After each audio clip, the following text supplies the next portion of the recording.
if all of us united and fight it out. It may happen that Mr. Bandyopadhyay's stand might be found he can do. Scam is now in the legal profession. Don't say scam. Mr. Bandyopadhyay, both of us belong No, to no. profession.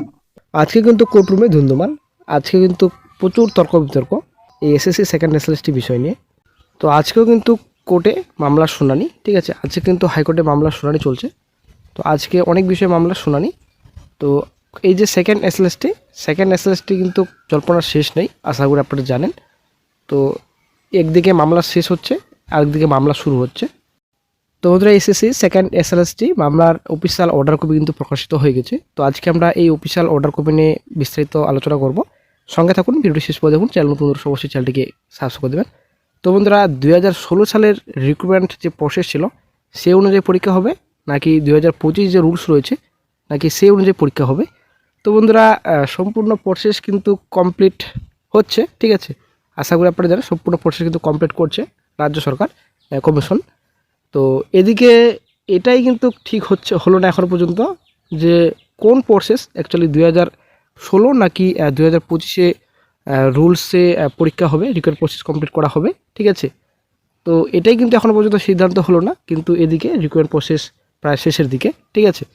তো কি হচ্ছে রাজ্যে সেটাই হচ্ছে ব্যাপার। Second SLST মামলার পর মামলা কলকাতা হাইকোর্টে। তো কি হবে সেকেন্ড এসএলএসটির ফিউচার সেটাই হচ্ছে ব্যাপার। তো জাস্টিস অমৃতা সিনহা, তো উনি কিন্তু জাজমেন্ট ডিক্লেয়ার করেছেন, আপনারা ওটা শিখতে পারছেন, জাজমেন্ট দিয়েছেন। জাজমেন্টে পরিষ্কার বলা হচ্ছে, the petitioners participated in the recruitment process for appointment of assistant teachers for the year 25 conducted by the West Bengal central school service commission. তো পিটিশনারের পার্টিসিপেট করা এখানে বলা হচ্ছে, যারা পিটিশনার রয়েছেন তো পার্টিসিপেট করেছেন এই যে রিক্রুটমেন্ট প্রসেস রয়েছে assistant teachers 25 SSC second SLST, ঠিক আছে, West Bengal central school service কমিশনের মাধ্যমে যে পরীক্ষা নেওয়া হয়েছিল, যে অ্যাপ্লিকেশন করা হয়েছিল সেই পরীক্ষায় কিন্তু অংশগ্রহণ করেছেন পিটিশনার্সরা।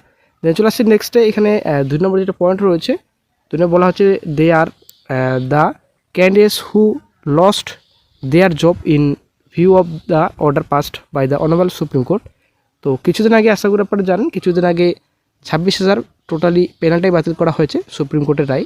যদি হাইকোর্টের তরফ থেকে সেম একই রায় দেওয়া হয়েছিল, তো একই রায় কিন্তু বহাল রেখেছেন সুপ্রিম কোর্টও। তো অর্ডার পাসড, এখানে অর্ডারের সম্পূর্ণ ডিটেলস রয়েছে, in the matter of state of West Bengal versus Baishakhi Bhattacharya, ঠিক আছে। তো সেই অর্ডারে কিন্তু 26,000 পুরো পেনাল্টি বাতিল করা হয়েছে। তো জব কিন্তু লস্ট হয়েছে, ঠিক আছে, হারিয়েছেন 26,000 পুরো পরিবার। তারপর এখানে বলা হয়েছে 3 নম্বর যে they allege that the fresh selection process how to have been conducted in term of the direction passed by the Honorable Supreme Court in accordance with the 16 recruitment rules and not the recruitment 25 recruitment rules, ঠিক আছে। The Honorable Supreme Court never directed the Commission to conduct the selection process by introducing the fresh rule. So I'm only praying the identical relief, and they will check the credentials also under the 11 that they are doing. Factually this case is এখানে যেটা বলা হয়েছে যে তাদের অভিযোগ ছিল যে নতুন নির্বাচন প্রক্রিয়াটি মাননীয় সুপ্রিম কোর্ট কর্তৃক প্রদত্ত নির্দেশনা অনুসারে পরিচালিত হওয়া উচিত ছিল। তো 2025 সালের নিয়োগ বিধি অনুসারে নয়। মাননীয় সুপ্রিম কোর্ট কখনও কমিশনকে নতুন নিয়ম চালু করে নির্বাচন প্রক্রিয়া পরিচালনা করার নির্দেশ দেয়নি।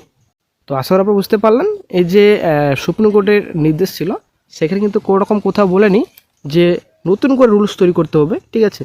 বলা হচ্ছিল যে 2016 সালের রিক্রুটমেন্ট রুলস হিসেবে পরীক্ষা নিতে হবে, কিন্তু কমিশন কী করেছে, রাজ্য সরকার কী করেছে, নতুন রুলস তৈরি করেছে, ঠিক আছে। 2025-এ যেটা রুলস রয়েছে, নতুন কিন্তু রুলস একটা তৈরি করে একটা নতুন করে জল ঘোলা নতুন একটা সমস্যার সৃষ্টি করেছে, ঠিক আছে। তো তারপর 4 নম্বর যেটা বলা হয়েছে যে in the fresh rule of 25 the mode of assessment of the education qualification of the candidates has been changed from the one that was prevailing in the year 16। যেটা বলা হয়েছে 2025 সালের যে নতুন নিয়ম, তো এই নিয়মে কিন্তু প্রার্থীদের শিক্ষাগত যোগ্যতার মূল্যায়ন পদ্ধতি 2016 সালের প্রচলিত পদ্ধতি থেকে পরিবর্তন করা হয়েছে। তারপর এখানে বলা হয়েছে the number of vacancies in respect of the post in which the petitioners were earlier serving has either been reserved for the reserved category candidates or the state of such post has been grossly. তো এখানে যেটা বলা হয়েছে যে the number of vacancies. তো বন্ধুরা এর আগে যে ভ্যাকেন্সি ছিল 2016 সালে, ঠিক আছে, তো সেই ভ্যাকেন্সি কিন্তু যে পোস্টে এর আগে কর্মরত ছিলেন চাকরিহারা শিক্ষকরা, সেই পোস্টের ভ্যাকেন্সি কিন্তু অনেকটা ডিক্রিজ হয়েছে, ঠিক আছে। আপনারা বুঝতে পারলেন 2025 সালে যেটা রুলস রয়েছে, তো সেই রুলস হিসাবে গেলে শিক্ষক পদে কর্মরত ছিলেন যেই পোস্টে, ঠিক আছে, তো সেই পোস্টের কিন্তু ভ্যাকেন্সি অনেকটা কিন্তু ডিক্রিজ হয়েছে বর্তমানে 2025 রুলস হিসাবে। Same is adversely affecting the right of the petitioners in participating in the recruitment process. তো এই যে আবেদনকারীদের নিয়োগ প্রক্রিয়া অংশগ্রহণের অধিকারের উপর একটা বিরূপ প্রভাব ফেলেছে। তো তারপর 5 নম্বর যেটা বলা হয়েছে, the respondents oppose the submission made on বিহাল্প of the petitioners.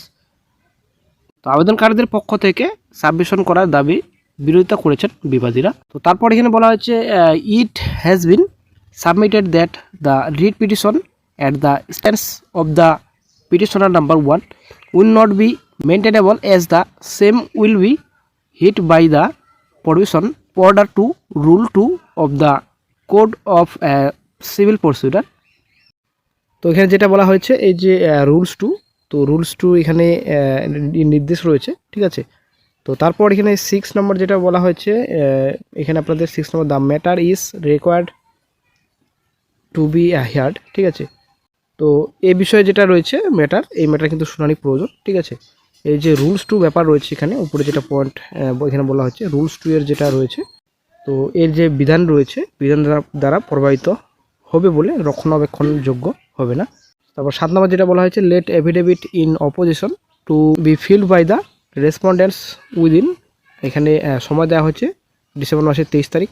Reply if any be filed by 6 January 26। তো 23শে ডিসেম্বর 2025-এর মধ্যে বিবাদীদের দ্বারা বিরোধিতা হলফনামার দাখিল করতে হবে। যদি কোনো উত্তর থাকে 6 জানুয়ারি 2026-এর মধ্যে দাখিল করতে হবে। তো একটা কিন্তু সময়সীমা বেঁধে দেওয়া হয়েছে, ঠিক আছে। তারপর 8 নম্বর যেটা বলা হয়েছে রিলিস্ট the matter on 14th January.